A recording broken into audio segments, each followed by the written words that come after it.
40 years ago, Boston Red Sox catcher Carlton Fisk coaxed a fly ball into the left field foul pole for a game-winning home run in Game 6 of the 1975 World Series.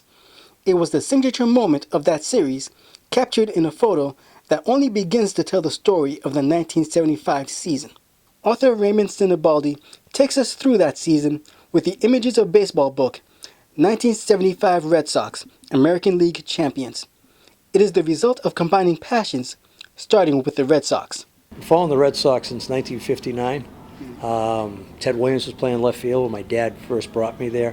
1975 was the year that I went to 3 of the World Series games. I went to both of the playoff games. So that's kind of been, it was sort of my wheelhouse for being a Red Sox fan. Sinibaldi fused his fandom with his love of vintage baseball pictures. I love old baseball photos. I love old black and white baseball photos, and I've been collecting them for a while. It kind of merged. Yeah. That's what it was. It was kind of it had its own confluence of forces, really. Sinibaldi has been collecting for 50 years.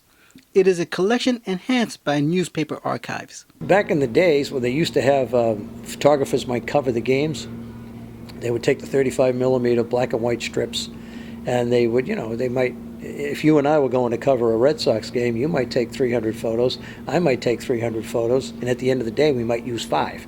So the rest of them would just get archived. Well, I guess a lot of the newspapers just were pitching these things, and I just happened to stumble upon this great collection of both 1967 and 1975. So I had, I don't even know how many, hundreds of them that I have, and then I became a history detective, which was great fun. This paperback time capsule goes from behind the scenes to the field to tell the story with wonderful imagery, with the highlight being the World Series between the Red Sox and the Cincinnati Reds. That was more than just a game. That brought baseball back from the strike in '72, when they were really in trouble. Football was kind of overtaking them, and the '75 World Series brought fans back in droves.